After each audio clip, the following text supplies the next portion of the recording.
trying to record this as many times as I possibly can, but it's driving me crazy because there's a dog outside, and that dog keeps barking. And I love dogs. I'm a dog person. I love it, but this dog. So I'm just gonna put you up on. I'm gonna put you up on my window. Listen, this is what I normally do with my girlfriends. I send video clips, and I put them on my window. So I'm gonna put you on my window, and I'm gonna talk to you. I'm gonna talk to you like I talk to my girlfriends. Oh my gosh, I'm so tired. Okay, so I'm gonna talk to you like I do my girlfriends. I normally send this like via Messenger, but I'm gonna start posting this stuff on YouTube because this is where I'm at in my life. Okay? All right. If this is the first video that you're seeing, hello. My name is Veronica Valentine. This is Veronica VTV. And I have been off of YouTube and out of practice for quite some time. And I've been off because I've been trying to get my life together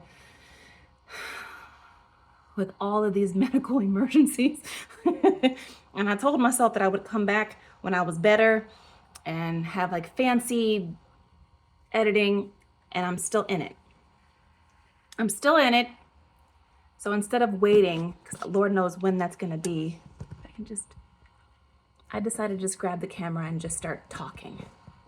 So if you want to catch up on the first few videos, those explain a whole bunch of other surgeries and procedures that I've been through. Today we're going to be talking about my total hysterectomy. So where we left off, my doctor, he believes me. We do the endometrial biopsy. He's like, let's get this ball rolling. Everything is benign. Let's get it done. Sweet, we're going to get it in. And we're going to get it out. And we're going to get some answers. Okay. So between December and January, I'm trying to get the surgery scheduled. In the midst of getting it scheduled, I get bumped off due to the hospital saying, you're not an emergency. We have like a multitude of emergencies that are just coming in. We need to bump you out. So I'm disheartened, but I'm also like not super mad because it's like, if someone honestly needs it more than me, who am I to be upset about it? You know what I mean? Like, I'm just like this, it's kind of, it sucks, but I'm not going to be super angry. Someone's life needed to be saved. Cool. So here we are again trying to reschedule. So as we're trying to reschedule, something's going off in my head. Like, it quite literally felt like I was disconnected from reality. Like I couldn't visually see reality. It felt like I was walking in this cartoon where I was removed from reality. Like I'm seeing it from afar. My lips are continuously tingly. My hands are tingly. My face would go tingly. And this massive pain in my chest, left side of my shoulder, up the side of my head, down the left side of my arm, throbbing. So I'm just like, I can't keep doing this because it was going on for quite some time. I thought maybe it was just, I thought it was maybe like a bad headache that then turned, I was like, enough is enough. I need to go back to the ER. So we get to the ER. They check to make sure that it's not a stroke or a heart attack. I get cleared for both after several hours and testings. But what they did find was an elevated D-dimer. A D-dimer is the test that they give you in order to see if there's any blood clots somewhere in the body. So it was elevated, but not so high that it was like an absolute blood clot. Elevated enough where it was like, something's happening, but we don't know what it is. Great. More of no answers. They basically stated, are you sure that this isn't anxiety? I just love that question, don't you? No, it's not anxiety. Sort of kind of had it for 3 decades. I would know if it was anxiety. I get so dizzy. I get so dizzy that I can't freaking see correctly. When I get anxiety, I am zeroed in. Everything is like lightning clear, and I'm so focused. This is not anxiety. I was never really clear on what it was. They sent me home, and I had to just trust and believe that eventually I would figure it out. So as I'm back at home, I'm rescheduling for a second time my total hysterectomy.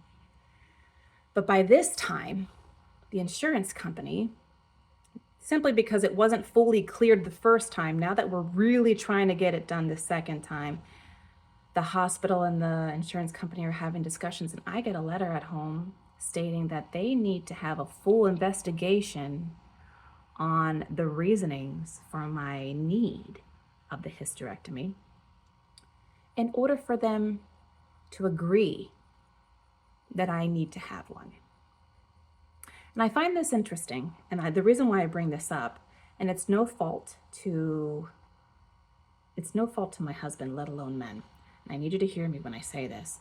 In 2016, my husband had a total hysterectomy. My husband had a vasectomy. And we were done having children. He was up to bat. He had no problem doing it. He did the noble thing. He called the doctor. He had the consult. Mr. Valentine, are you done having children? Yes, I have 3. I'm done. Okay, and your wife is done too? Yeah, we're totally done, doc. Awesome, great. We're going to give you the vasectomy. Insurance then says, oh, great, you want a vasectomy? Absolutely, because it's your body, your decision. Funny. That was 2016. He got it like that. Butter. Smooth. Effortless. And he can attest to this because it also pisses him off that it was the total polar opposite for me. So now I'm dealing with precancer. I'm trying to make sure that I don't essentially get to the point of being in trouble, let alone having to face any form of being close to death. Let's just be honest. That's where we're at here. Okay? This is women's health. And you're going to tell me that you need to do a full-blown investigation to see if I actually need this, even though you got the information from my OB that this is absolutely needed? Not just that OB, but multiple. This has been documented. There's multiple people involved. This is not just a willy-nilly decision that I just want to go in and take it out. No, there's precancer.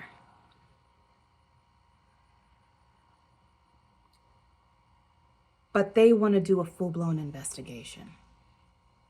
So now everything is put on pause, and my doctor's reassuring me that he's got my back and he's going to fight for this. Don't worry, Veronica, I've seen this happen. I'm going to push for it. And that did bring me some sort of peace, because again, having a doctor who believes in you is very reassuring. However, it shouldn't have to be this way. Again, my husband walks in and says, this is what I want. And the insurance says, you're a guy, you have a penis, you obviously know what you want. Meanwhile, I come in with precancer and it's like, do you actually know what you need, Veronica? I don't know. We might need to open up some books and actually dig into this. Who are you to say that you know what you need? I know you have a plethora of doctors, but our money matters.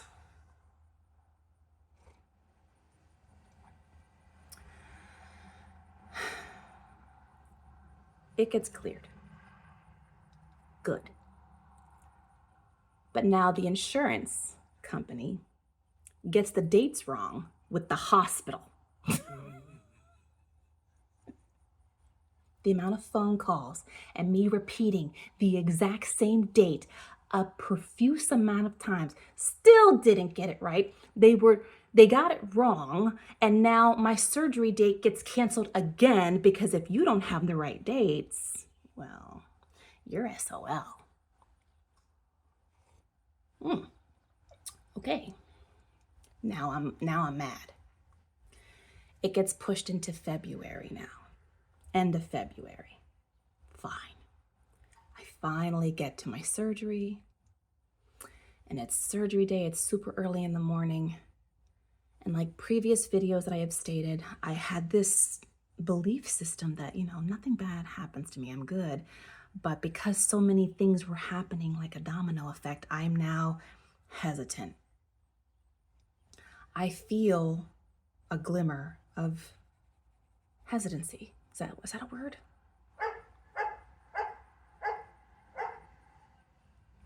So I prayed to my dad. My dad had passed away. I prayed to my dad. I'm like, Daddy, you got to be here with me. You got to be here with me. And they call my name. I stand up, and I kid you not, I start marching in like I'm ready for a football game. I start marching in like, we're going to do this. We're going to do this. We're going to rock out. We're going to rock out. We're going to get some answers. Because in the back of my head, what was going on now, which I don't really deal with this type of fear, but in the back of my head, what was talking to me was, what if they open you up and they find nothing? What if he takes everything out and you find nothing? Because my pain was not the same as my girlfriends and my family members. It wasn't. It was an ache. And I was obviously having menstrual issues, but it wasn't to the point where, I've heard horrific stories and mine wasn't close to that. What if they open me up and they find nothing? What if there is actually no precancer making its way up? What if I take this out for nothing? So I'm marching in. The nurses was like, bitch, do you know what they're gonna do? They're gonna Edward Scissorhands you marching in it. Like, this isn't a concert. I didn't give a shit. I marched in. And they gave me, the pregnancy test to make sure that I wasn't pregnant. They were like, you're not pregnant. I was like, high five, David. We gonna do this shit. That's right, we ain't pregnant. Take this baby, make her out. I go under. I wake up. And this is a little bit of a different pain than that of the leap. So much so that the drugs are keeping it at bay, but I'm waking up and I'm going to sleep. I'm waking up and I'm going to sleep. And it's really just like the movies, like when you wake up and then it goes dark, and then you wake up and then it goes dark. It's sort of like that. So I can hear the conversations of the nurses with the doctor, and the pain was starting to come in waves. But the more medicine that they gave me, the more I kept going to sleep. And the more I kept falling asleep, the more shallow my breathing became. So my breathing became so shallow that it was making the alarms go off. So the nurses kept having to come. And I can hear this happening, but I couldn't change my breathing because of the medicine. Like, I knew I needed to take a deep breath, but a bitch couldn't. So it just became more shallow and more shallow. And I was like, this is what's happening. I can cognitively tell that this is happening, but I couldn't do it because the medicine had me too relaxed.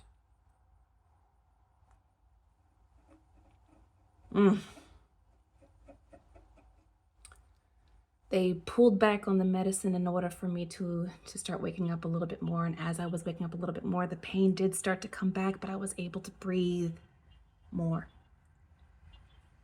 So in order to breathe, I had to experience the pain. And as I'm slowly opening up my eyes and holding them open for a little bit, my husband has been with me for 20 years. He knows what I'm saying by my eyes. I'm looking at him. And he knows that I'm asking, like, did they find anything? And he grabs my hand and he's rubbing the back of my hand and he says, they didn't find any endometriosis.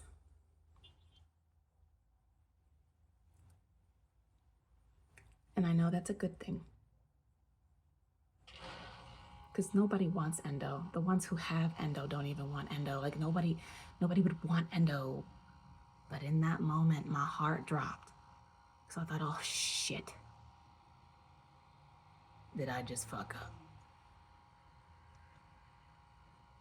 They didn't find endo. So what is it?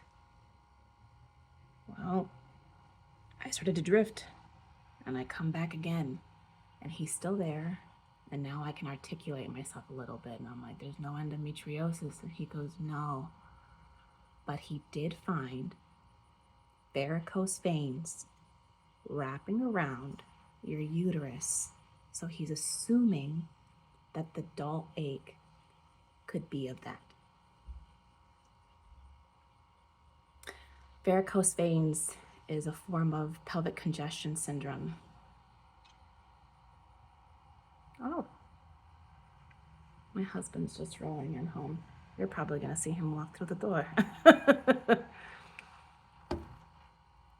So I was a little disappointed, but I at least knew that they had found something that was causing the ache.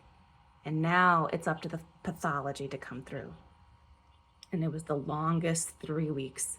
I got sent home and I was in bed and I was in a lot of pain.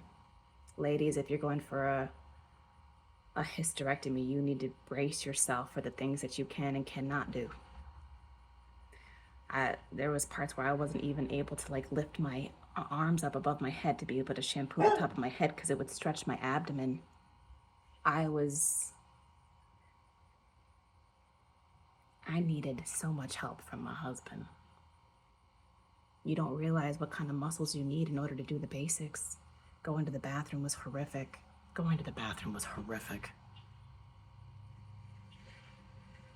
But ultimately, there he comes. You'll let's see how he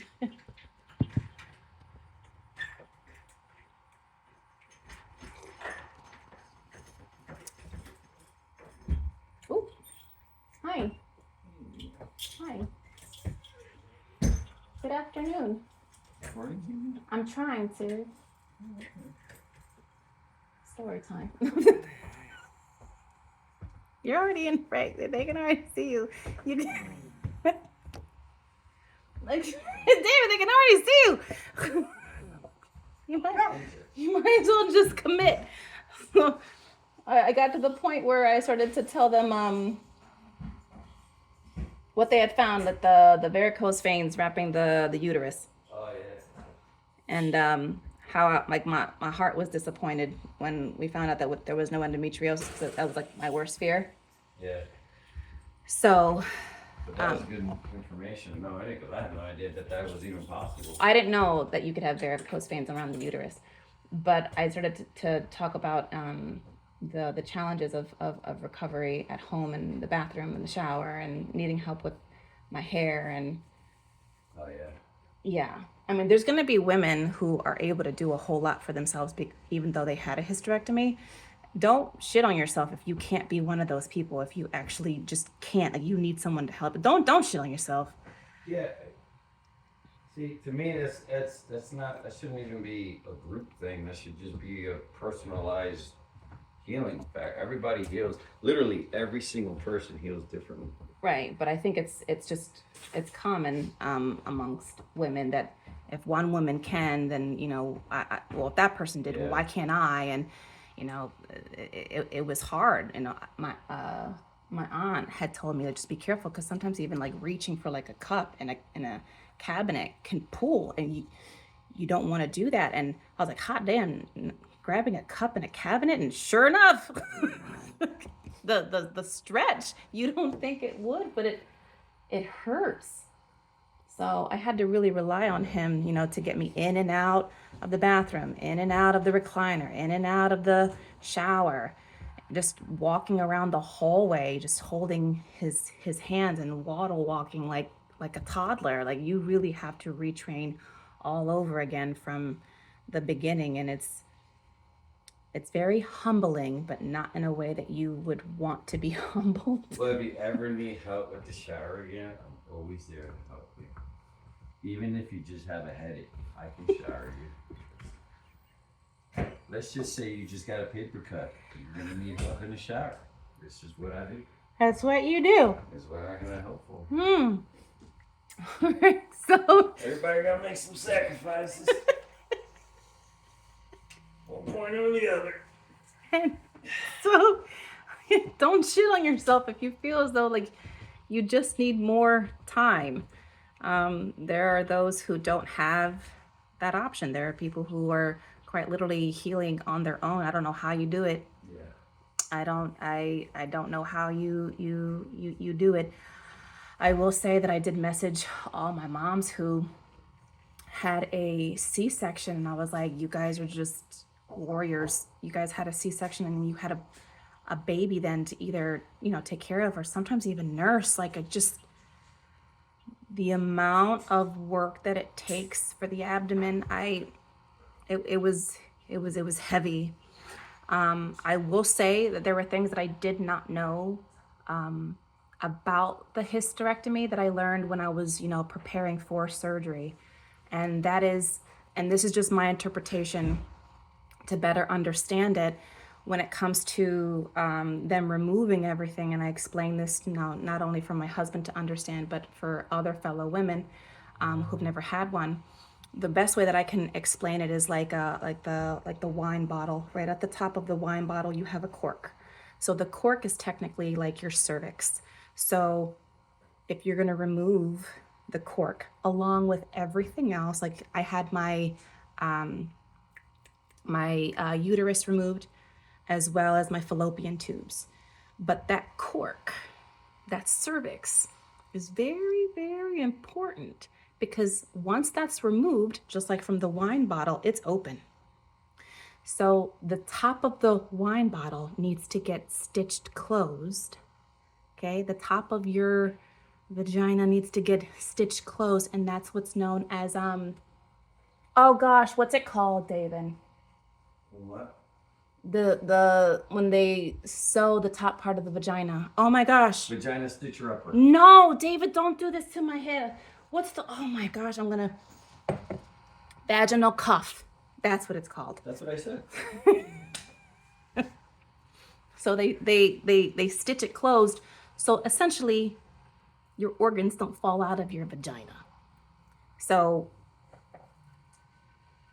you have stitches not only on the outside of your stomach, right? Because I had a robot go in there laparoscopically. You also have stitches on the inside of your body. So all of the organs that are remaining now readjust down, right? Because you no longer have your uterus, and it sits on top of this new wall that they call the vaginal cuff. But all of this is stitched up. So as these organs are sitting on, it can kind of rub as you move. So anytime I'm standing up, or anytime that he's moving me to the shower, anytime I go to sit down and try to use the restroom, the organs are rubbing against these stitches. And when I tell you the amount of pain that it was, again, there's going to be women who are not really going to experience this. There's going to be women who are like, I was up and moving and it was easy peasy. I was a little crampy and a little sore, and I took it easy and everything was fine. That wasn't the case for me. So it was a long 3 weeks. And by the time I got to the third week is when the pathology report came back. And that's when they found that I had a lodged cyst in my fallopian tubes, the beginning stages of fibroids on the inside of my uterus. They obviously had already found the varicose veins wrapping the uterus, and like the doctor suspected, there was precancer moving up the cervix. So had I not gotten this, had I just let it go and thought that I was okay, eventually the precancer would have returned. It would have showed back up on another pap. It would have probably gone further up at this point. The fibroids would have gotten bigger. The varicose veins would have continued to grow. It just would have been more problematic. If you would have gave up along with the other doctor that gave up. Right, we already discussed that in the previous video. Bullshit! So, my whole point is, like I said, you are your first doctor. You know what you feel. And to push for someone to believe in you. So again, these are just micro doses of these stories. There's a whole lot more, but I'm trying to put it into a nutshell for you guys. I want you to be fully prepared and knowing that you deserve answers, you deserve more, and to always push for someone to believe in you, even when it's feeling as though that everything, including insurance companies, are against you. So, in closing, that is the story of my total hysterectomy. And in the first video, I believe I mentioned that they had found the obstruction near my kidney. Well, there was tests along the way that showed that my kidney function was not doing well. So at 12 weeks post-hysterectomy, I was scheduled for the next surgery. But that's the next video. So hopefully you guys stick around. That's gonna be next. If you have any questions in regards to this video, because I really tried to jam pack as much information into this small little time frame. If you have any questions in regards to a total hysterectomy, I don't have like 100% of all the knowledge that there is. You still need to be able to discuss anything with your specific doctor. But yeah, little by little, trust in yourself, listen to your body. It speaks, and it speaks very, very clearly. Just sometimes it's whispers and sometimes it's screams. And you want to get to the point where you try to work with it while it's whispering, because once it starts screaming, that's when sometimes the frustration can kind of deter you, simply because you're just in so much pain. So listen to your body. All right, guys, until the next video.